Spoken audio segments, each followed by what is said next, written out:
चीन हमारा पड़ोसी नहीं था 47 में, तिब्बत हमारा पड़ोसी था। तिब्बत चीन का है कोई मानने को तैयार नहीं था, मगर बांडुंग कॉन्फ्रेंस में जाके आपने मनवा दिया और उसके बाद तिब्बत ही नहीं, वो तो एक्साई चीन तक आ गया। तो जो गलती है वह भी मानना होगा।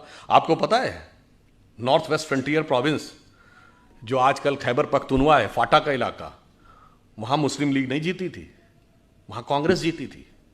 खान अब्दुल गफ्फार खान मिलना ही नहीं चाहते थे पाकिस्तान से, और उस समय यह स्टैंड लिया गया कि कोई लैंड रूट नहीं तो हम कैसे जुड़ जाएं। ईस्ट और वेस्ट पाकिस्तान 2000 किलोमीटर दूर होकर एक देश हो सकते थे, हम वो नॉर्थ वेस्ट फ्रंटियर प्रोविंस हमारा हिस्सा नहीं हो सकता था। और जब हमने मना कर दिया तो खान अब्दुल गफ्फार खान का यह स्टेटमेंट है कि आपने हमको भेड़ियों के हाथों में छोड़ दिया है।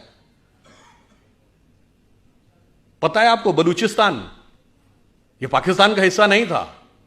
खान अफ कलात कभी नहीं मिलना चाहते थे। आप में से बहुत से लोगों को नहीं पता होगा कि ओमान 47 में बॉम्बे प्रेसिडेंसी से कंट्रोल होता था।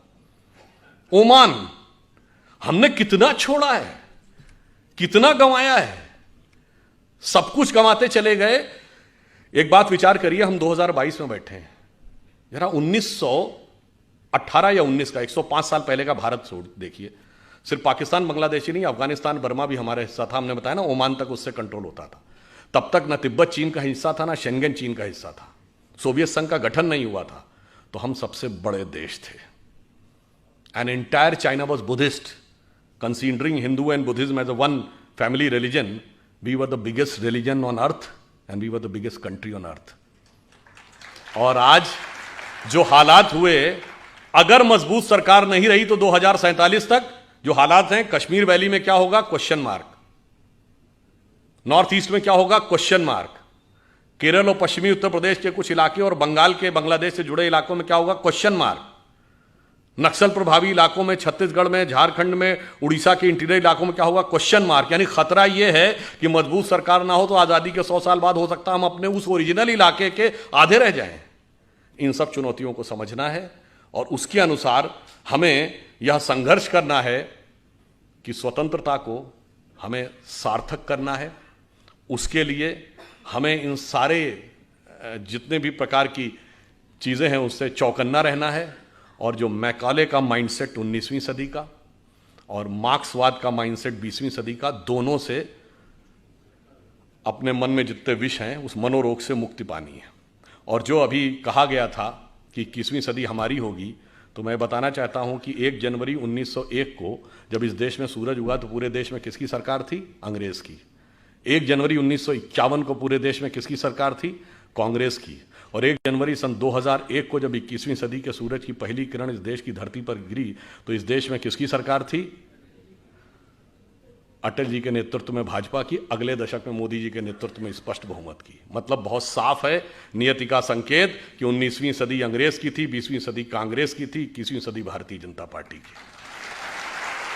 तो 21वीं सदी हमारी है, हमारी उस विचार की है।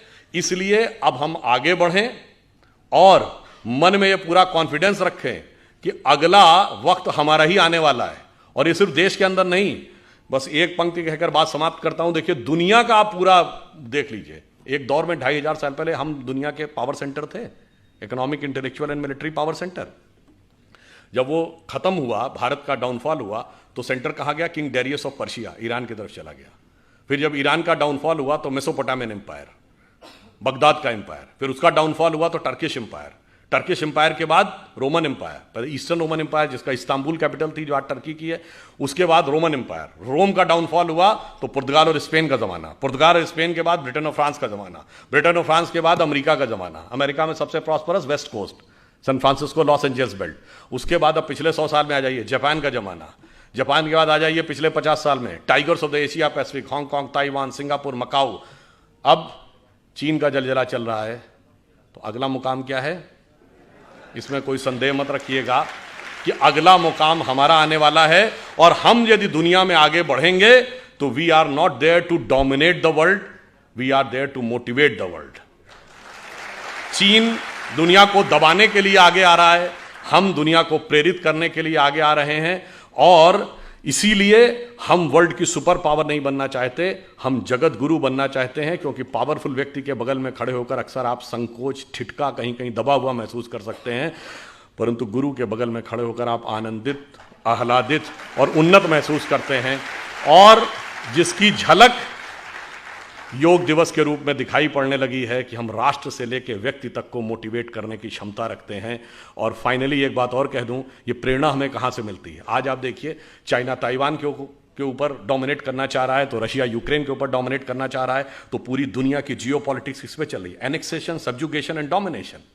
यानी या तो कंट्री को मिला लो, पिछले 100 सालों में हुआ ना, या फिर सब्जुगेट कर लो, उसको किसी ट्रीटी का हिस्सा बना लो, यानी इनडायरेक्टली अपना शासन कर लो, या डोमिनेट कर लो, एक कॉन्ट्रैक्ट कर लो ताकि वो सरकार वहीं रहे मगर वो आपका कंट्रोल रहे। परंतु हम इन तीनों में से किसी में विश्वास नहीं करते। क्यों? जब भगवान राम ने लंका पर विजय प्राप्त की तो क्या उसका एनेक्सेशन किया? नहीं।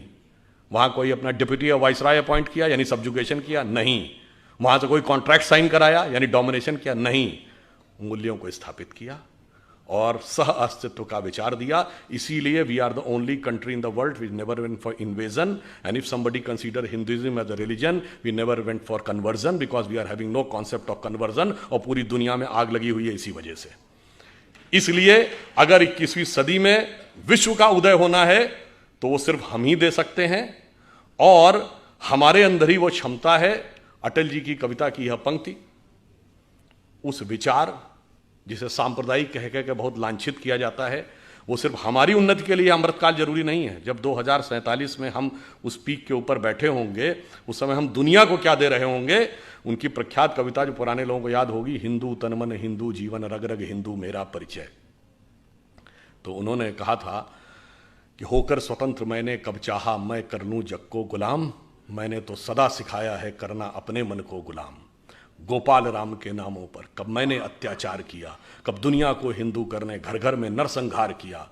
कोई बतलाए काबुल में जाकर कितनी मस्जिद तोड़ी, भूभाग नहीं शत शत मानव के हृदय जीतने का निश्चय।